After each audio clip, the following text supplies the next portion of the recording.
Halo guys, selamat datang di channel Badar 17. Kali ini, admin akan membahas lanjutan anime Gakui no Maken Sukai, tentunya berdasarkan light novel. Saya ingatkan, ini adalah lanjutan dari video sebelumnya. Jadi, bagi yang belum menonton pembahasan sebelumnya, silakan ditonton terlebih dahulu. Sebelum ke pembahasannya, tolong bantu channel ini dengan tekan tombol subscribe dan hidupin loncengnya agar tidak ketinggalan update terbaru dari channel ini. Jika suka video ini, tekan tombol like. Jika tidak, skip video ini. Oke, kita langsung saja ke pembahasannya. Setelah selesai mendengar cerita Ryo tentang dewa penjaga Sakura Orchid yaitu Fujinki dan Raijinki, Leonis melihat tingkah aneh dari Black Cat. Leonis langsung menanyakan melalui telepati apa yang mengganggunya. Black Cat mengatakan bahwa ada beberapa kehadiran aneh yang telah muncul di sekitar Sakuya. Nah, kembali ke tempat Sakuya, di mana saat ini dia terkejut ketika mendengar bahwa Uzan akan memanggil Void Lord yang telah menghancurkan kampung halamannya untuk balas dendam. Sakuya bertanya apakah Uzan mencoba menyebabkan Void Stampede di sini. Sebagai tanggapan, Uzan mengakuinya tanpa ada penyesalan, dan itu teror bagi Sakuya. Sakuya bertanya bagaimana kelompok Genki Gathering akan melakukannya. Uzan menjawab dengan melepaskan segel pada Raijinki. Sakuya kembali terkejut dengan pernyataannya itu. Uzan jelaskan bahwa sebagaimana Sakuya tahu bahwa salah satu dari dewa kembar yaitu Fujinki telah ditelan oleh Void Lord. Jadi, jika dia merasakan separuh lainnya dilepaskan, dia pasti akan datang untuk itu. Sakuya di sini benar-benar terperanjat mendengar penjelasannya itu.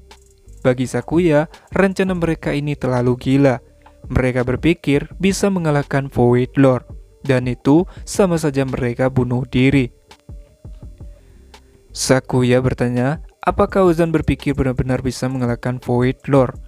Uzan menjawab kalau mereka telah menodai diri mereka sendiri dengan kekuatan Void untuk tujuan itu. Uzan mengatakan itu sambil mengepakkan tinju lapis bajanya. Uzan mengatakan jika sadar Void Lord akan melawan Raijinki dan yang dilepaskan, dan begitu dia melemah, mereka akan menjatuhkannya. Meskipun mereka tidak bermaksud untuk mengandalkannya. Stampede yang disebabkan oleh kemunculan Void Lord pasti akan menarik pendekar pedang suci kota itu ke dalam pertarungan juga. Sakuya dengan marah bertanya apakah Uzan bersedia kehilangan taman serangan ke-7 untuk membalas dendam. Uzan menjawab kalau ini akan menjadi pengorbanan untuk menginjak-injak Void. Setelah mendengar jawabannya itu, Sakuya berteriak ke Uzan dengan marah dan menarik pedang Raikimaru-nya. Sakuya berkata, apakah Uzan berpikir dia akan menyetujui rencananya itu? Uzan menjawab, penolakan Sakuya memalukan, tetapi rencana mereka tidak akan berubah, karena mereka sudah memiliki seorang putri pendeta di pihaknya. Sakuya menatap dengan bingung apa yang dikatakan Uzan, akan tetapi Uzan tidak mau repot untuk menjelaskannya. Uzan berkata, karena Sakuya telah menarik pedang sucinya, itu berarti tidak ada ruang untuk negosiasi lagi. Sakuya berkata kalau dia tidak akan pernah bergabung dengan mereka. Sakuya melangkah maju dan mengayunkan pedangnya, namun itu segera diblokir oleh lengan ketiga yang muncul dari punggung Uzan. Dengan reaksi terkejut, Sakuya bertanya apakah Uzan benar-benar telah dirusak sebanyak itu. Uzan berkata bahwa dia senang Sakuya telah menjadi kuat, namun Sakuya masih belum tandingan Setsura. Ketika pikiran Sakuya teralihkan mendengar nama itu, lengan keempat Uzan muncul dari punggungnya dan mencengkram leher Sakuya. Hal itu membuat Sakuya tidak bisa bernafas. Kesadarannya semakin kabur, Raikimaru terlepas dari jarinya dan menghilang ke udara tipis. Tapi pada saat itu Sakuya mendengar suara yang familiar. Salah satu Genki Gathering mengabarkan bahwa sepertinya mereka telah ketahuan. Dengan begitu, lengan yang menahan Sakuya mengendur dan Sakuya ambruk ke tanah. Uzan mengatakan kalau dia ingin Sakuya ikut menjadi bagian dari rencana mereka. Setelah mengatakan itu, Uzan menghilang dalam kegelapan. Saat kesadarannya memudar, Sakuya bisa mendengar suara Leonis semakin dekat. 2 hari telah berlalu sejak Sakuya mengajak Leonis berkeliling kota tua, menjadikannya hari ritual pemujaan. Leonis terbangun dari tidurnya setelah mengalami mimpi yang tidak menyenangkan. Bisa dibilang, mimpi itu menggambarkan tentang Leonis yang masih berumur 5 tahun bertemu pertama kalinya dengan gurunya. Di saat itu, dia ditemukan dalam berpakaian compang-camping, dan diketahui Leonis tidak punya keluarga, akan tetapi dia punya kakak dan adik, namun terbunuh ketika perang. Di dalam mimpi, gurunya melihat bahwa Leonis memiliki warna yang langka dan luar biasa, warna yang sama dengannya, jiwa pahlawan. Di tempat tidur, Leonis kembali memikirkan tentang perkataan Sakuya, di mana baru-baru ini Genki Gathering telah menemuinya. Mereka berencana akan memanggil Stamper untuk balas dendam. Sakuya juga telah meminta pada Pangeran Kegelapan untuk menghentikan mereka. Bagaimanapun juga, taman serangan ketujuh adalah kerajaan Leonis. Jadi, dia tidak akan membiarkan mereka berbuat semau mereka. Leonis telah menempat Seri dan Black Cat di kota tua jika terjadi sesuatu. Selain itu, Leonis mengirim paket serigala setan untuk melacak pergerakan musuh. Namun, mereka belum menemukan jejak mereka. Pada titik tertentu, Leonis harus merekrut orang yang ahli dalam hal semacam ini. Seorang gadis berambut hitam dengan pedang suci yang dioptimalkan untuk mengumpulkan data pelintas di benaknya. Tapi kemudian, Rizelia dan Regina memanggilnya dari balik pintu. Mereka mengatakan sudah waktunya mereka berangkat untuk menjemput Tessera. Regina masuk dan berputar di tempatnya, memamerkan pakaian Sakura Orchid-nya.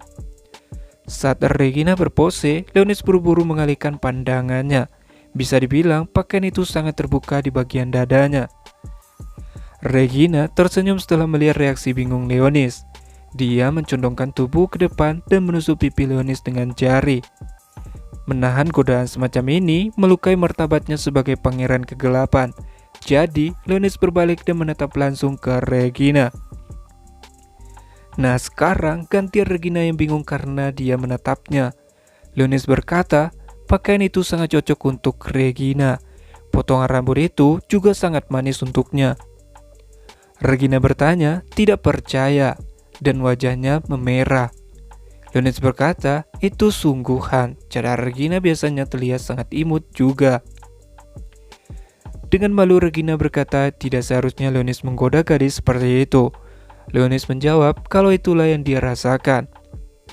Regina menggelengkan kepalanya, mengatakan Leonis bodoh berulang kali, dan wajahnya memerah. Melihat sikap Leonis yang berubah, Regina melaporkannya pada Rizelia. Namun, dia tidak menanggapinya dan menyuruh mereka untuk segera bersiap. Rizelia segera memberikan pakaian yukata yang dia beli untuk Leonis. Akan tetapi, Leonis enggan memakainya. Namun, karena Rizelia mengatakan kalau ini aturan festival, Leonis terpaksa memakainya. Di sini, Regina membantu Leonis untuk memasangkannya. Meski Leonis menolak, Regina tetap ngotot untuk membantu. Rizelia berkata kalau dia juga akan mengganti pakaian. Jadi, Rizelia meminta Regina membantu Leonis berpakaian. Tidak lama setelah pintu ditutup, Regina meraih kemeja Leonis. Dengan sedikit mengancam, Leonis dengan patuh menuruti Regina. Setelah selesai berpakaian, Rizelia masuk ke kamar Leonis. Pemandangan Rizelia dengan pakaian yukatanya cukup menakjubkan, membantu Leonis menelan ludahnya sendiri. Regina memuji Rizelia, berkata dia terlihat sangat cantik. Rizelia berterima kasih sebagai tanggapan dan mengangkat satu lengan baju besar untuk menutupi ekspresi malu-malunya. Secara alami, kata pujian juga terucap di lisan Leonis. Regina komplain atas pujian Leonis yang terdengar lebih jujur daripada ketika dia memujinya. Rizelia tersenyum sambil memeriksa Leonis dan mengangguk puas. Dan kemudian dia membanting tinjunya ke telapak tangannya seperti dia baru saja menemukan ide yang bagus. Rizalea menyarankan mengambil foto bersama. Regina yang juga setuju dengan itu segera hendak mengambil kamera. Namun, Leonis mendesak mereka pergi. Sambil menghela nafas, Leonis berkata Tessera sudah menunggu. Mereka kemudian naik shuttle bus ke panti asuhan, bertemu Tessera, dan kemudian naik bus lain ke kota tua. Matahari sore sudah terbenam di bawah tembok kota, dan kegelapan samar mulai mewarnai langit. Mereka turun di stasiun sektor 2 dekat kota tua dan menuju ke gerbang dengan berjalan kaki. Secara alami, ada jauh lebih banyak orang di sekitar daripada 2 hari yang lalu saat Leonis kencan dengan Sakuya. Leonis melihat tidak semua orang berpakaian yukata. Leonis berkata dia kira berpakaian yukata adalah aturan festival. Leonis melemparkan tatapan curiga terhadap Rizalea. Tidak sanggup menatap mata Leonis, Rizalea dengan jujur mengatakan kalau dia hanya ingin melihat Leonis memakai yukata. Jalan utama diterangi dengan lentera mana dan suara musisi festival semakin keras. Banyak kios didirikan di sepanjang jalan, memberikan suasana yang sangat berbeda. Intinya, Rizalea, Leonis, Regina, dan Tessera menikmati festival. Di sisi lain, Arle juga ada di festival dan menyusuri jalan-jalan di bawah cahaya lentera mana. Arle kagum dengan kemeriahan festival di saat mereka sedang diintai oleh monster yang tidak dikenal. Arle sebenarnya tidak suka dengan keramaian, jadi Arle di sini karena Pangeran Kegelapan memerintahkan kelompok serigala setan di sini untuk mengawasi teroris yang mungkin menyerang. Ketika Lena memberitahu dia tentang misi mereka, Arle ingin mengingatkan Darth bahwa mereka juga teroris, tetapi dia berhasil menghentikan dirinya sendiri. Saat dia makan mie goreng yang dia beli dari salah satu penjual, Arle melihat sekeliling.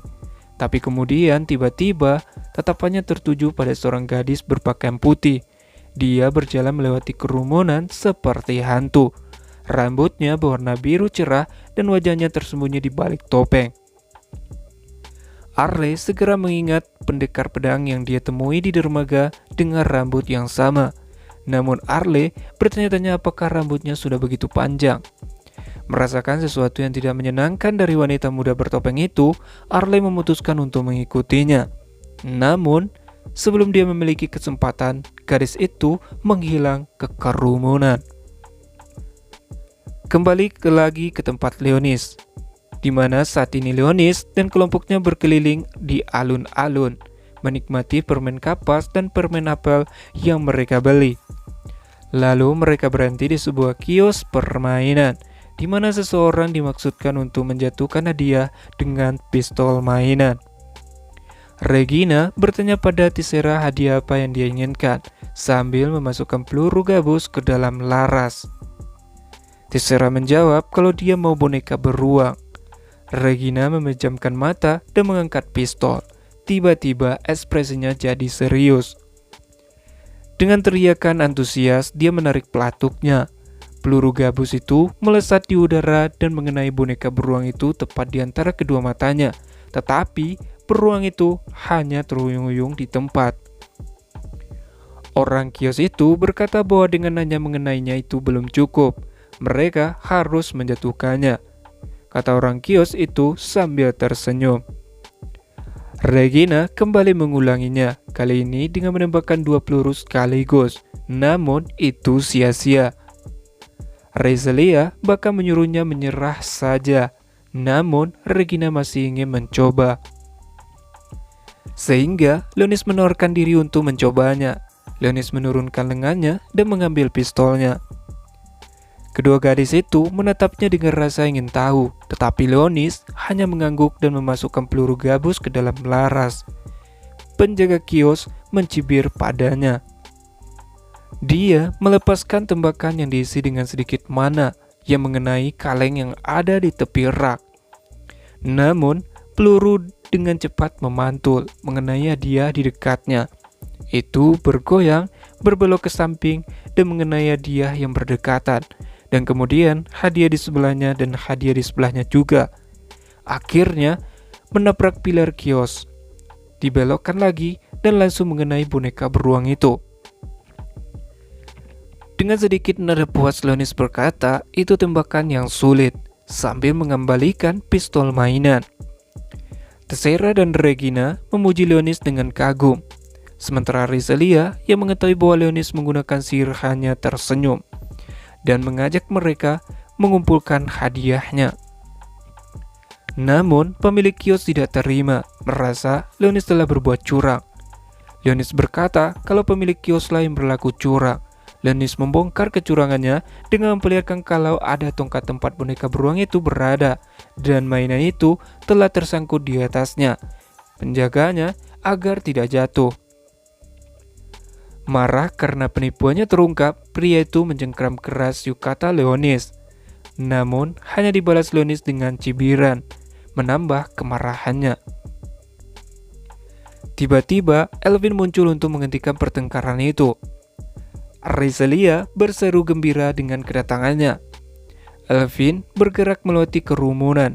Dia memiliki pita komite eksekutif di lengannya dan ditemani oleh 2 bola. Leonis bertanya apa yang Nona Elvin lakukan di sini. Elvin menjawab bahwa panitia eksekutif memintanya untuk membantu pengelolaan festival. Bisa dibilang, Elvin sering ditugaskan untuk menjaga keamanan selama acara festival. Kemudian, Elvin bertanya apa yang telah terjadi di sini. Pria itu buru-buru melepaskan Leonis, dan Leonis mengatakan kalau pemilik kios ini mencoba menipu orang untuk mendapatkan uang. Pemilik kios mencoba untuk membantahnya. Namun, Elvin mengatakan dengan tegas kalau dia bisa menjelaskannya di markas, dan bisnisnya juga ditangguhkan. Elvin menundukkan kepalanya pada Leonis dan kelompok lainnya dan pergi bersama pria yang sedih itu. Rizelia kagum bahwa Elvin sangat sibuk. Regina menyarankan pergi ke markas untuk membawakan cemilan buat Elvin nanti. Kemudian Leonis memberikan boneka beruang itu pada Tessera. Dengan senang hati dia menerimanya. Dengan begitu, Leonis dan yang lainnya berjalan menyusuri jalan utama menuju tempat tarian Sakuya akan diadakan. Rizelia menunjuk ke kerumunan yang terbentuk di depan. Mereka memutuskan untuk melihatnya, ternyata di sana ada sebuah pertunjukan. Saat Leonis melewati kerumunan itu, untuk melihatnya dengan jelas, segera ekspresi Leonis menegang mengetahui mereka adalah Cherry dan Black Cat. Saat penonton menghujani mereka dengan tepuk tangan, Leonis mengirim pesan telepati ke arah mereka. Leonis bertanya apa yang sedang mereka lakukan di sini. Black Cat berkata kalau mereka sedang melakukan seperti apa yang Leonis lakukan. Mereka menyimpulkan melakukan penyamaran seperti ini lebih efektif. Dengan begitu, Leonis mengerti. Rizelia berkata gadis itu luar biasa sambil bertepuk tangan. Regina bertanya, tidakkah gadis itu tampak familiar? Setelah Regina mengatakannya, Rizelia juga merasa pernah bertemu suatu tempat sebelumnya. Tapi Leonis segera menarik yukata Rizelia untuk segera pergi dari sini. Mereka menyeberangi jembatan di atas sungai melalui kota, ketika tiba-tiba ledakan kecil mengguncang udara. Sehingga Leonis segera mengambil langkah waspada. Saat dia melindungi ketiga gadis itu dengan punggungnya, Rizelia meletakkan tangannya di bahunya. Rizelia memberitahunya bahwa itu adalah kembang api. Leonis terdiam untuk waktu yang lama, memproses apa yang baru saja dia katakan padanya. Sementara Regina bersorak melihat kecantikan kembang api. Kemudian Regina menunjukkan tempat dengan yang lebih sedikit orang. Di sana mereka memperhatikan kembang api di bawah pohon buatan. Sulit untuk melihat banyak dari tempat dia berdiri meskipun berjinjit. Rizelia lalu meletakkan tangannya di bawah lengan Leonis dan mengangkatnya. Namun, Leonis segera memprotes dan wajahnya memerah. Rizelia menyuruh Leonis agar berhenti berontak-rontak. Orang-orang terdekat melihat, tersenyum, dan menertawakan pemandangan yang menghangatkan hati tersebut. Oke guys, cukup sampai di situ dulu pembahasan kali ini. Terima kasih sudah nonton sampai habis. Salam nakama.